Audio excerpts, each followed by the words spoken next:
हरितालिका व्रतकथा। एके दिवशी शंकर पार्वती कैलास पर्वतावर बसली होती।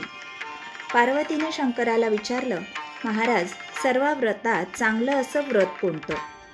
श्रम थोडे आणि फळ पुष्कळ असं एखादं व्रत असलं तर मला सांगा. मी कोणत्या पुण्याईनं आपले पदरी पडले हेही मला सांगा.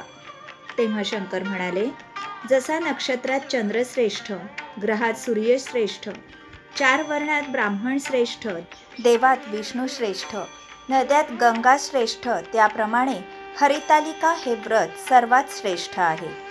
ते तुला सांगतो. तेच तू पूर्वजन्मी हिमालय पर्वतावर केलंस आणि त्याच पुण्याईनं तू मला प्राप्त झालीस.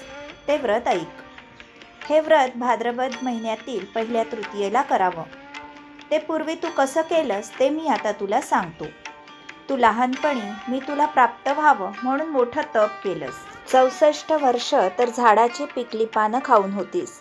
थंडी, पाऊस, ऊन ही तिन्ही दुःख सहन केलीस. हे तुझे श्रम पाहून तुझ्या बापाला फार दुःख झालं व अशी कन्या कोणाला द्यावी अशी त्याला चिंता पडली. इतक्यात तिथं नारद मुनी आले. हिमालयानं त्यांची पूजा केली व येण्याचं कारण विचारलं. तेव्हा नारद म्हणाले, तुझी कन्या उपवर झाली आहे, ती विष्णूला द्यावी. तो तिचा योग्य नवरा आहे. त्यांनीच मला तुझकडे मागणी करण्यास पाठविलं आहे, म्हणून मी इथं आलो आहे. हिमालयाला मोठा आनंद झाला. त्याने ही गोष्ट कबूल केली. नंतर नारद तेथून विष्णूकडे गेले. नारद गेल्यावर तुझ्या बापानं ही गोष्ट तुला सांगितली. ती गोष्ट तुला रुचली नाही. तू रागावलीस असं पाहून तुझ्या सखीनं रागावण्याचं कारण विचारलं. तेव्हा तू सांगितलंस, महादेवा वाचून मला दुसरा पती करायचा नाही असा माझा निश्चय आहे. असं असून माझ्या बापानं मला विष्णूला देण्याचं कबूल केलं आहे. याला काय उपाय करावा? मग तुला तुझ्या सखीनं एका घोर अरण्यात नेलं. तिथं गेल्यावर एक नदी दृष्टीस पडली. जवळच एक गुहा आढळली. त्या गुहेत जाऊन तू उपास केलास. तिथं माझं लिंग पार्वतीसह स्थापिलस. त्याची पूजा केलीस. तो दिवस भाद्रपद शुद्ध तृतीयेचा होता. रात्री जागरण केलंस. त्या पुण्यानं इथलं माझं आसन हललं. नंतर मी तिथं आलो, तुला दर्शन दिलं आणि वर मागण्यास सांगितलं. तू म्हणाली, तुम्ही माझे पती व्हावं याशिवाय दुसरी इच्छा नाही. नंतर ती गोष्ट मी मान्य केली. मी गुप्त झालो. पुढे दुसऱ्या दिवशी ती व्रतपूजा विसर्जन केलीस. मैत्रिणीसह त्याचं पारणं केलंस. इतक्यात तुझा बाप तिथं आला. त्यानं तुला इकडं पळून येण्याचं कारण विचारलं. मग तू सर्व हकीकत सांगितलीस. पुढं त्यानं तुला मलाच देण्याचं वचन दिलं. तुला घेऊन घरी गेला. मग काही दिवसांनी चांगला मुहूर्त पाहून मला अर्पण केली. अशी या व्रतानं तुझी इच्छा पूर्ण झाली. याला हरितालिका व्रत असं म्हणतात.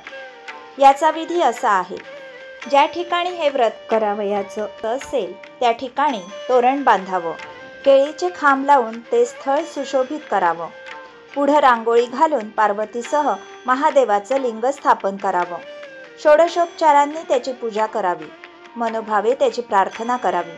नंतर ही कहाणी करावी व रात्री जागरण करावं. या व्रतानं प्राणी पापापासून मुक्त होतो. 7 जन्मांचं पातक नाहीसं होतं. राज्य मिळतं. स्त्रियांचं सौभाग्य वाढतं. या दिवशी बायकांनी जर काही खाल्लं तर 7 जन्म वंध्या होतात. दरिद्र येतं व पुत्रशोक होतो. कहाणी ऐकल्यावर सुवासिनींना यथाशक्ती वाण द्यावं. दुसरे दिवशी उत्तरपूजा करावी आणि व्रताचं विसर्जन करावं. ही 60 उत्तराची कहाणी 5 उत्तरी, देवा ब्राह्मणांचे द्वारी, गाईचे गोठी, पिंपळाचे पारी, सुफळ संपूर्ण. कथा आवडल्यास नक्की लाईक, शेअर आणि कमेंट करा ही विनंती. आणि हो, सबस्क्राईब केलं नसेल तर अवश्य सबस्क्राईब करून बेल आयकॉनवर प्रेस करा, म्हणजे तुम्हाला माझ्या नवीन व्हिडिओजचे नोटिफिकेशन मिळतील. धन्यवाद.